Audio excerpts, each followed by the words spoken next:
SalesCrunch. Learn more, earn more.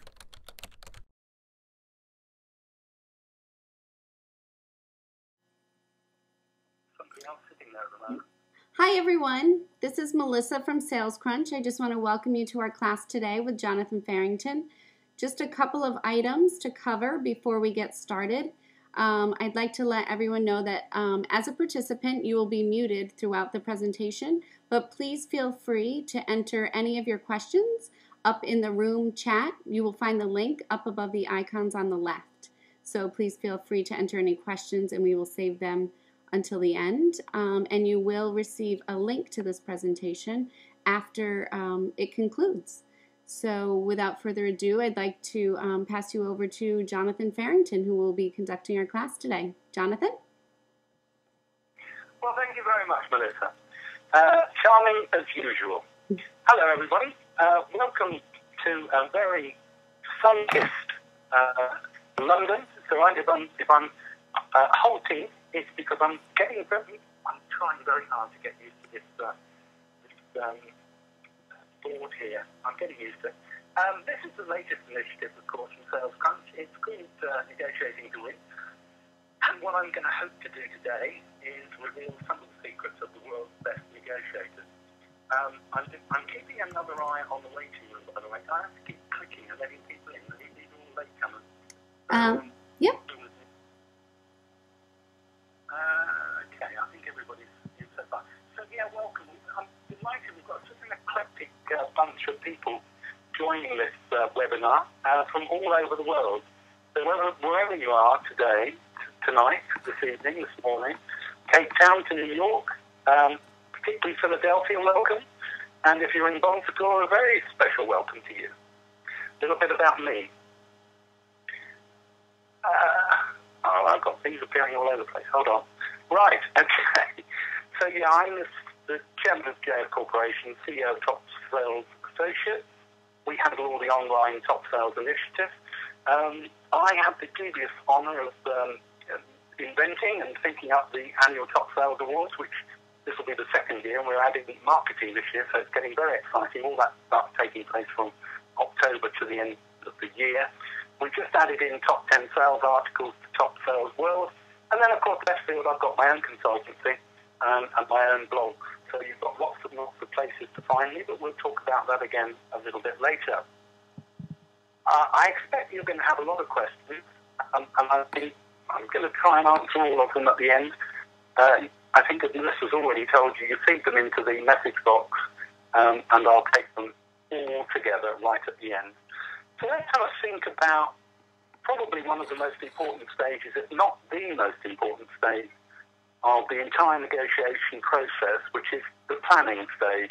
It's what I lovingly refer to as the foreplay stage. And if you get that right, then you've got to hope that the rest is all going to work out absolutely perfectly. I think in any kind of negotiation, the planning stage stands out. You know, as I just said, get this right, we get it all right. I mean, too often, too many people go in badly prepared. And actually what happens then? We end up giving away far too many concessions, and actually that reduces the overall profitability of the final deal. And I want to talk more about concessions a little later on. The importance of planning is having a very clear idea before you enter into the negotiation process. I think the questions that you need to ask yourself are, what are my objectives? What does the other side want to achieve? What information is going to influence the final outcome of the negotiation? What concessions can I make? How am I going to achieve my overall objectives? And finally, I think I would ask myself, what part will other people play in the negotiation? Because, you know, generally, the more time that's spent in planning and preparing the negotiation, the more beneficial will be the outcome, as I've already said. Letting someone else in here. Here we go. That really is a distraction, Melissa in Lane. Okay, so then we need to think about information. It's often said that information is power, and that's certainly true in negotiation.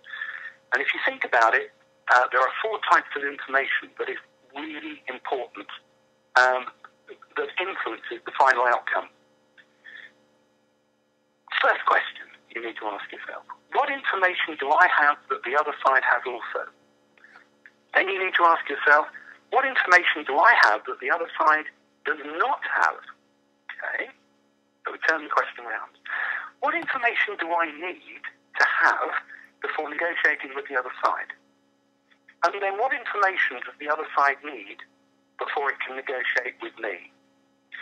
Now, the early phases of negotiation always consist of both sides finding out more information before talking about a specific deal or set of alternatives. For example, if you find out the other side has a time deadline that only your company can meet, that obviously gives you a chance to negotiate on a more favourable price.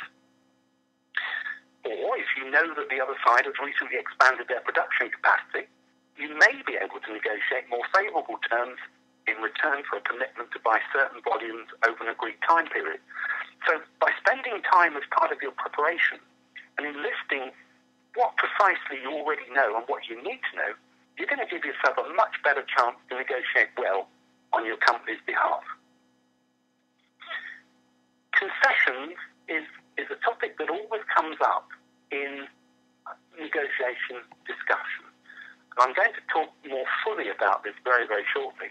But we have to understand that negotiation essentially is a process of bargaining by which agreement is reached between two or more parties. It's very rare in negotiation for agreement to be reached immediately or for each side to have identical objectives. More often than not, in fact, agreements have to be worked out where concessions are given and received, and this is an area where the profitability of your final outcome will be decided. So, when preparing for negotiations, you must ask yourself the following questions. Number one, what's the best deal I could realistically achieve in this negotiation? Okay. Secondly, what is the likely outcome of the negotiation? Next, what is the limit of my authority? You must know that in advance.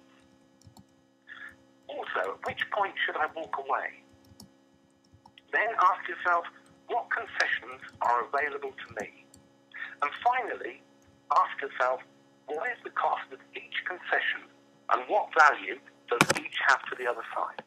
Now, I suspect that some of you are thinking, oh, right, that's a good idea, I must scribble this down. The good news is I've prepared a very comprehensive ebook, and at the end of this presentation, I'm going to give you the details and you can go and download it. So everything that I'm saying to you this evening, that's my evening, it might be your today or your morning, is going to be within the ebook. So please do not panic about writing down all these, hopefully, excellent ideas for you. Now, a little word about strategy. Planning of strategy is very, very important. Okay, but you knew that already. Once you know your objectives, you need to work out how you're going to achieve them. It's also useful to try and see the negotiation from the other side. Okay, this is called empathy. And try and work out what their strategy is going to be. During the negotiation, there's going to be lots of opportunities to use various tactics. And the way to understand this is, tactics are what we use to achieve our overall strategy. Okay? So the way I describe this, and a very easy way for you to remember this, is think about, wars of days gone by. The Napoleonic Wars, for example. The generals are sitting up on the hill. Okay, they worked out their battle plan, their battle strategy for the next day, the night before, sitting around the tent, to be probably some incredibly expensive Napoleon brandy. And, of course, then they go and sit up there during the day, and they look down and they're watching the battle. Now, during the battle, all the tactics are coming into play to achieve the overall strategy. And that's a very, very easy way to remember and distinguish between tactics and strategy. Some of the following questions you will want to ask yourself when thinking about strategy are, how am I going to achieve my objectives in this negotiation? Okay, what do you need to do? Then ask yourself, what is the strategy of the other side likely to be? Try and put yourself in their position. Then ask yourself, what tactics should I use within the negotiation? And what tactics are the other side likely to use? Now, a final word here on this section, and this is about tasks. It's my view that if you go into negotiation with a colleague or colleagues, you need to decide during the preparation phase, in other words, beforehand, not during, for goodness sake, what role will each team member take in the negotiation? Because obviously you're not going to be wanting talking across each other. You're not going to want to be contradicting each other. You're going to be wanting to present, what we would call a sort of standard front. Okay, so ask yourself this: what role will each member take in the negotiation, and how can we work together in the most effective way? Now, some teams of negotiations actually appoint team leaders. They appoint note takers, they appoint observers, and actually specialists, each with their own clearly defined authority and role to perform. This particularly happens in team negotiation, of course, where you've taken people at various levels. Your CEO might be in there, your CFO might be in there, etc. And that's very, very important, because having a clear understanding of the roles within the negotiation is going to make the team approach much more effective. Now, I'm often asked, if people adopt certain styles during negotiation, and yes, absolutely. Because our style of negotiation is going to be influenced by the style of the other party, obviously. If both sides are what I call adversarial, there's going to be little trust between the two parties. But if one side decides to be cooperative, there's a danger the other side would use this apparent sign of weakness, and it is an apparent sign of weakness, to their advantage. So, cooperative bargaining has the advantage of being a more efficient style of negotiation. However, certain rules have to be followed by both parties for it to work. So, let's just have a quick look at the two styles of bargaining and their features. Okay, adversarial bargaining, then this is where each party takes up a stance and then they work their socks off to defend it. Typically, opening bids are set at unrealistic levels, too high or too low. That gives room for manoeuvre. Also, in this style, movement is small or non-existent until later on in the negotiation, and a quick word again about that shortly. Tactics are used to gain short-term advantage. Too much emphasis is placed on trust with, this is really my best price, for example. Information is withheld, or it might even be misrepresented. The outcome is often win-lose or lose-lose. And again, more about that shortly. The more aggressive negotiator, usually in this scenario, does best. And this style does not encourage long-term mutually beneficial relationships. And I need to highlight that. Because if we are working to win-lose or win-lose principles, typically it is a very, very short relationship. The other side always finds out. And equally, neither side asks enough questions or explores alternatives in sufficient depth when we take on the adversarial style. Now let's take a look at cooperative bargaining.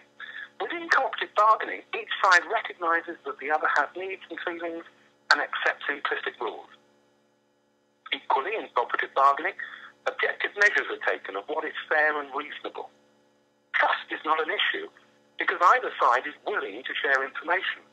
This style is friendly but not soft, and you must distinguish between that. Being friendly, being cooperative, does not mean being soft. Here, there is a willingness to trade concessions. There's a clear, communicable strategy. Bad behaviour is punished, and this style involves creative problem solving, and it encourages long-term mutually profitable relationships. The outcome here is usually win-win. And you'll hear me say this often, win-win in negotiation, as with all things in life, really has to be our ultimate goal. Good for you, good for me. And when it is like that, when it is win-win, we're comfortable, we trust, we feel easy, and we're happy to return. And it manifests itself over a long-term period. Okay, now what also is important is that we structure our negotiation. How do we structure our negotiation, JF? I hear you ask. Almost in unison. People who are successful negotiators always have a well-thought-out strategy before entering into the negotiation. They're well-prepared, they're self-confident, and they structure the negotiation, as we've discussed, so that they remain in control. And that's the secret. When you are structured, you are in control. Now, my recommended structure for negotiation is very simple. First, establish the issues being negotiated, then gather the information, and then build a solution. What's important is that you begin by agreeing an agenda for the negotiation. In other words, what needs to be discussed and agreed, who will be involved and what will be their role, what timescales are we working towards, and what are the major issues that need to be agreed. Unfortunately, many negotiators make the mistake of negotiating too quickly. Whereas, conversely, skilled negotiators spend at least 20% more of their time asking for alternatives. And that's significant. You have to gather the information, of course, and that's vital.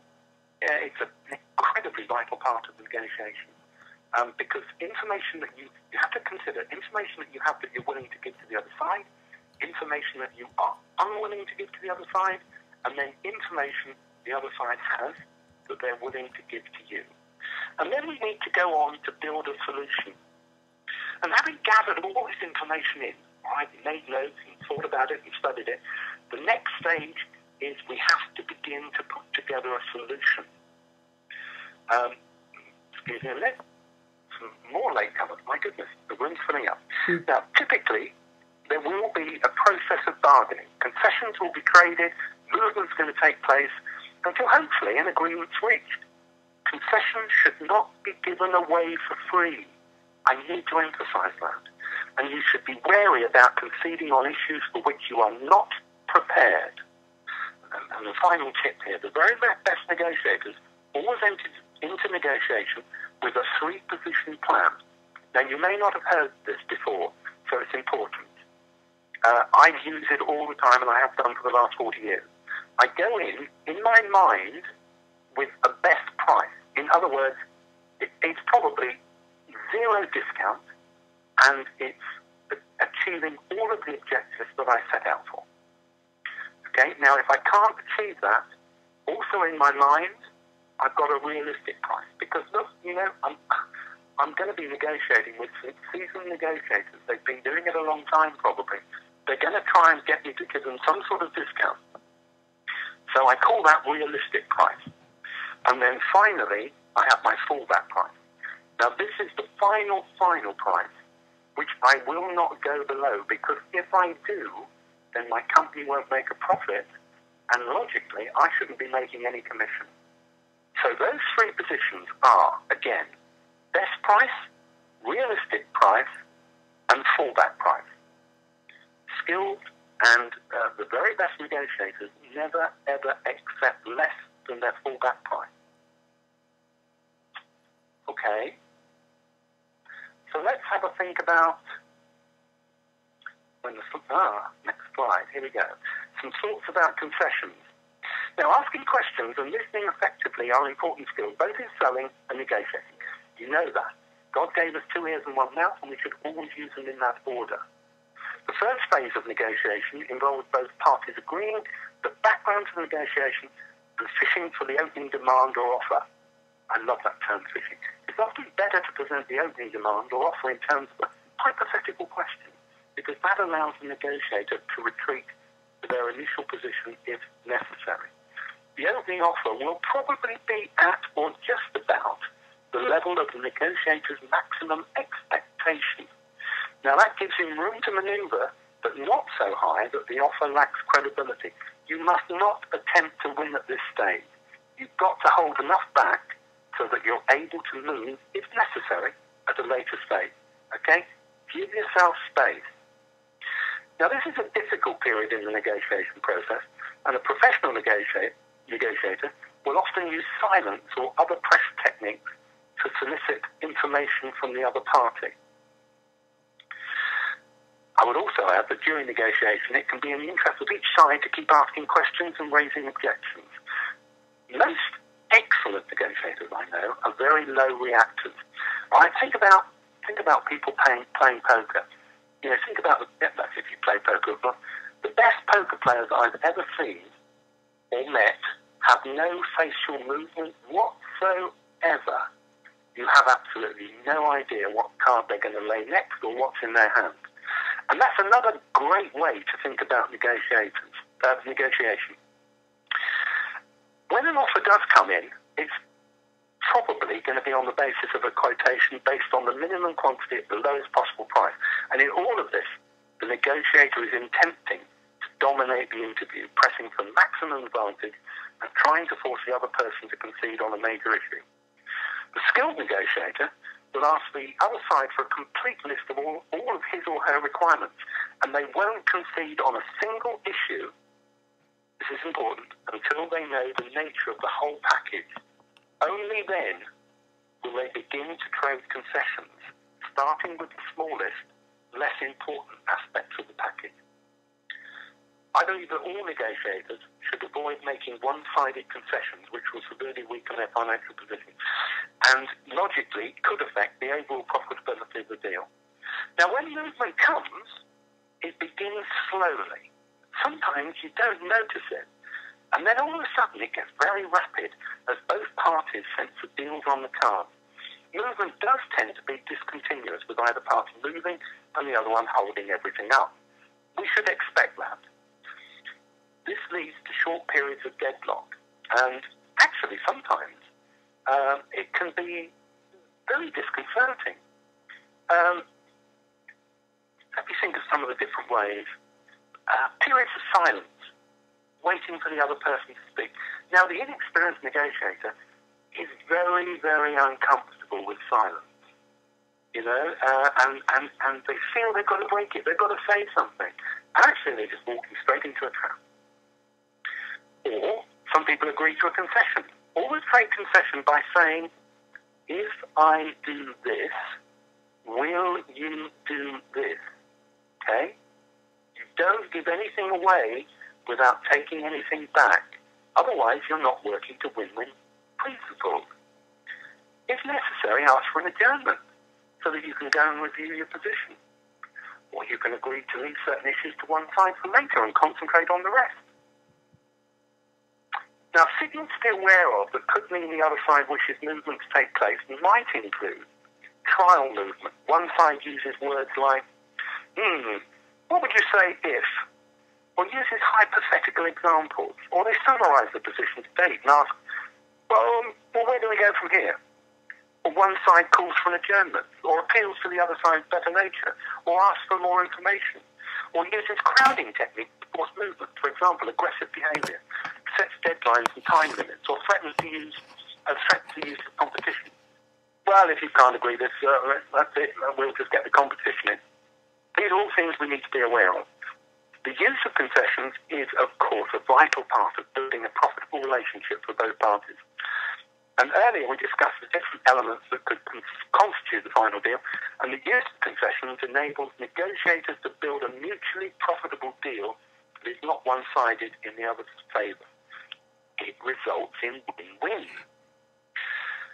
Okay, now, let me give you a couple of examples of that very, very quickly. The buyer might say, I'm willing to reach some sort of deal, but I want a 10% discount. And the salesperson says, okay, I'll agree a 10% discount, but we'll have to look at a longer-term agreement. And the buyer says, well, thanks for the 10%, but the one-year contract we already have, we'll have to send. Now, what could be better is scenario 2. Buyer, I'm willing to reach some sort of deal, but I want a 10% discount. Salesperson, okay, we may be able to look at our discount structure, but to do that, we'll need to agree a 2-year contract. Buyer, okay, well, 2 years may be possible, but can we go to the full 10%? Now, obviously, in the first scenario, an offer of 10% was made, but what was asked for was vague. Responding to a specific demand like this, we need to be vague but positive. Example, okay, we may be able to look at our discount structure, and our counter demand needs to be specific. Example, but to do that, we'll need to agree a 2-year contract. So, please remember, whenever you bargain, offer vague, ask specific. Now, thinking about negotiation, most of you will know there are effectively 4 outcomes. I alluded to this earlier. There is, of course, lose-lose. There is lose-win. There is win-lose and win-win. Is lose-lose ever a viable option? What do you think? I'm going to leave you to think about that for a moment. SalesCrunch. Learn more, earn more.